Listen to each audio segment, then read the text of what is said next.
Öcalan'ın Türkiye'ye getirilmesinden itibaren ilk avukatlarıydık bizler ve ilk aşamadan itibaren ben Öcalan'ın söylediklerinde bir farklılık görmüyorum. Benzer, daha barışçıl çözümü öne çıkaran, bu işin ancak barışla çözülebileceğini ve bunun tek yetkilisinin, tek söz sahibinin kendisi olduğunu, istenirse eğer, devlet de isterse eğer bu çözümü kendisinin gerçekleştirebileceğini en başından itibaren söyledi. O nedenle bugün Sayın Öcalan'ın söylediklerinde bence şaşırtıcı bir yan yok. Yani onu yakından takip eden kişiler açısından her zaman barışçıl çözümü gerçekleştireceğini dile getirdi ve bugün de benzer şeyleri söylüyor. Yani şaşırtıcı değil o anlamda, yeni değil söyledikleri. Çok eskiden beri söylenen şeyler. Belki daha önceden barışçıl süreç yapılanması değerlendirilmiş olsaydı belki bu kadar insan yaşamını da kaybetmezdi.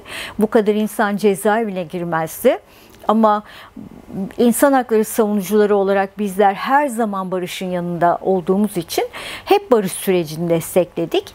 Bundan önceki barış süreçlerinde de etkin olarak yer almaya çalıştık. O nedenle bu kez de barış sürecini sonuna kadar destekliyoruz. Ve Öcalan'ın da söylediklerinde eskiye oranla hiçbir fark ben görmüyorum şahsen. Her zaman sivil siyasetin geldiğimiz, yani dünya çünkü değişiyor, şartlar değişiyor. Mesela savaş dediğinizde savaş artık karşılıklı tüfeklerle yapılan bir şey değil ya da tabancalarla yapılan bir şey değil. Son İsrail-İran soru meselesinde gördüğümüz gibi artık genelkurmay başkanları yataklarında uyurken öldürülebiliyorlar. Yani öylesine savaş tekniklerini geliştirmişler. Savaş araçları öylesine değişmiş, bir telefonla bile insanlar öldürülebiliyor. O nedenle karşılıklı silahla savaşmanın devri zaten bitti. Yani bu anlamda bence çok gerçekçi bir karar bu. Bir de şimdi siz coğrafyamızda demokratik bir cumhuriyetten söz ediyorsunuz. Bunun gereği de zaten sivil siyasetin güçlendirilmesidir. O nedenle PKK'nin bizim coğrafyamızda yürüttüğü silahlı mücadeleyi bitirmiş, sona erdirmiş olmasının ben yeni ve çok önemli bir süreç olduğunu düşünüyorum. Yani dünyanın içinde bulunduğu sürece sivil siyasetin güçlenmesi gereken bir sürece denk düştüğünü düşünüyorum ve bu anlamda da yıllardır biz zaten bunu savunuyoruz. Silahsız mücadeleyi savunuyoruz. O anlamda bence çok gerçekçi bir karar. Tabii ki bunun desteklenmesi gerekir. Burada sorun şu. Yani bizim coğrafyamızda bana göre en büyük sorun şu. PKK'nın aldığı karar çok doğru bir karar. Ancak bu barış tavrının, yani silahların susturulması ve barışçıl mücadele kararının toplumsallaşması gerekiyor. Yani Kürtler dışında da kendilerini muhalefet olarak tanımlayan kesimlerin bu süreci desteklemeleri gerekiyor. Sadece devlet değil sorunumuz. Bizim sorunumuz maalesef ki içeriden de güçlü bir desteğin olmaması. Bu desteği çoğaltmak gerekiyor. Bence bu süreçte önemli olan bu. Yani içeriden barış talebinin daha yüksek sesle desteklenmesi gerekiyor. DEM Parti zaten elinden geldiğince barışçıl bir süreci desteklemeye çalışıyor. Onun da işi çok kolay değil. Bana göre esas olarak Türkiye işçi sınıfının bu süreci desteklemesi gerekiyor. Çünkü bence bu savaşın bitmesinin en büyük kazananı işçi sınıfı olacak. Çünkü işçi sınıfının ekmeğini çalıyor bu savaş. Ama burada tabii konuşulması gereken başka bir gerçek de, yani bu kadar yoğun bir çatışma ortamının, savaş ortamının olduğu, bu kadar çok ölümün olduğu bir yerde hala bir gün bile barış için bir genel grev yapılmadı bu coğrafyada. Demek ki barış taleplerinde bir eksiklik var. O nedenle ben bu sürecin özellikle kendilerini demokrat, sosyalist, hatta liberal olarak tanımlayanlar tarafından da yüksek sesle desteklenmesi gerektiğini düşünüyorum. Bir de tabii ki esas olarak meclisteki siyasi partilerin, yani sivil siyasetin de bu süreci başta ana muhalefet olmak üzere desteklemesi gerekiyor. Zaten bir barıştan, onurlu bir barıştan söz etmek istiyorsak eğer mutlaka bir hafıza tazeleme ve yüzleşme olması gerekiyor. Coğrafyamızda acılı çok insan var. Yani özellikle Kürt tarafın yaşadığı acılar, Kürtler sahip çıkıyor ama topluma baktığınızda sahipsiz bırakılan acılar.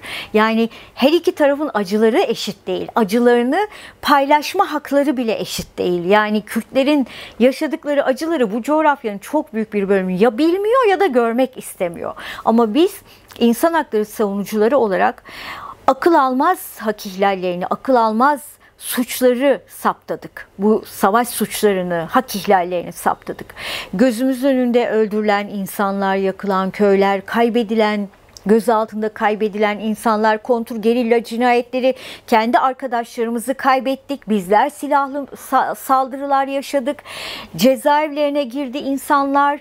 Yani o kadar büyük hak ihlalleri yaşandı ki ve mezarsız birçok ölü var bu coğrafyada hala. Hatta şunu diyebiliriz ki Kürdistan bir mezarsız ölüler coğrafyasıdır. Bırakın mezarlara bile saldırıların yapıldığı bir coğrafya burası.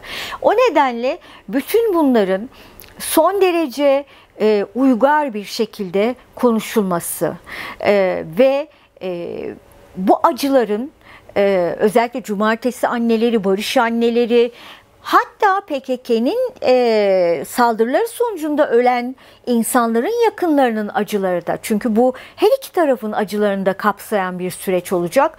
Bunların özgür bir ortamda ve tamamen sivil toplum örgütlerinin denetiminde konuşulması, faillerin ortaya çıkarılması ve bir yüzleşmenin sağlanması gerekiyor. Çünkü yara açık kaldığı sürece siz istediğiniz kadar evet barış süreci deyin ama o yaraların üstünü örtmeye, o yaraları iyileştirmeye çalışmadan bu süreç gerçek anlamda bir sonuca ulaşmaz. Türkiye Cumhuriyeti Devleti'nin resmi ideolojisi maalesef son derece tekçi bir ideoloji.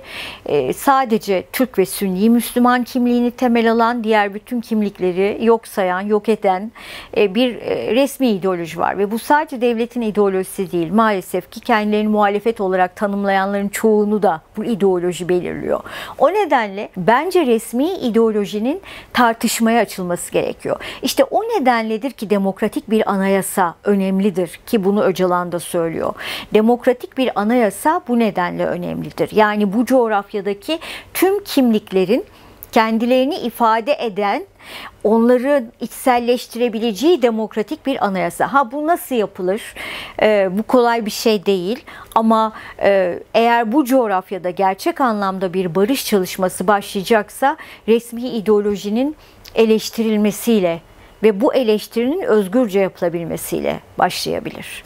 Şimdi umut hakkı aslında Bahçeli dile getirdi bunu ama zaten Türkiye Cumhuriyeti Devleti için bir lütuf değil, bir zorunluluk. Şöyle ki Türkiye Cumhuriyeti Devleti Avrupa İnsan Hakları Sözleşmesi'nin tarafı ve Avrupa İnsan Hakları Mahkemesi'nin yargılamalarını kabul etmiş bir devlet. Ve Avrupa İnsan Hakları Mahkemesi de umut hakkını çeşitli içtihatlarıyla karara bağladı. Şöyle diyor Avrupa İnsan Hakları Mahkemesi, bir insanın 25 yıldan fazla cezaevinde olması ve cezaevinden çıkma umudunun olmaması bir işkencedir diyor. Kısaca bunu söylüyor. Bunu işkence olarak kabul ediyor ve diyor ki 25 yıl cezaevinde kalmış insana cezaevinden çıkabileceği ya da koşullarının rahatlayabileceği bir umudu vermelisin. Bu konuda bir düzenleme yapmalısın diyor bütün imzacı devletlere. Bu bir görev yani.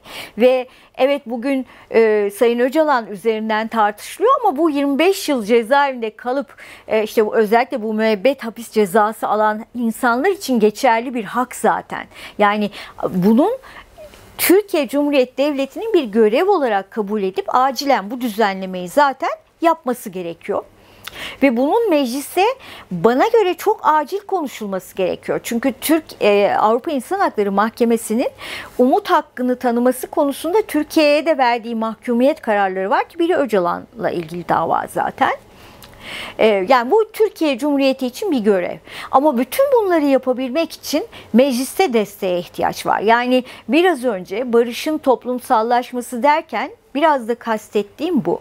Meclisteki siyasi partilerinde bütün bu gelişmelere, daha doğrusu bu süreci adına ne derseniz deyin, biz barış ve demokratikleşme süreci diyelim.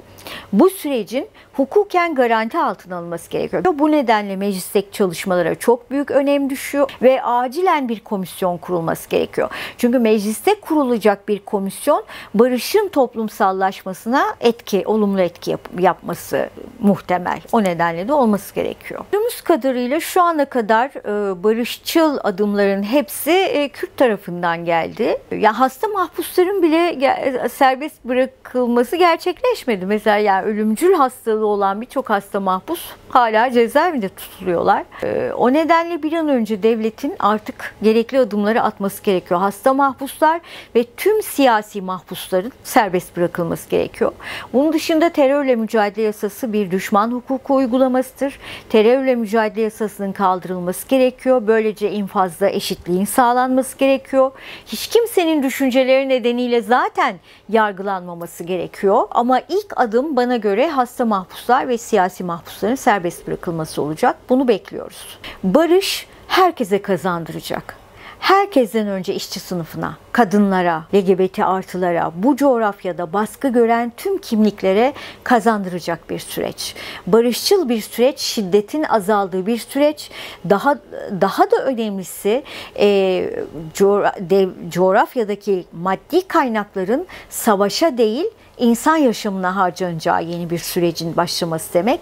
O nedenle herkese kazandıracağı için bu barış sürecinin desteklenmesi gerekiyor.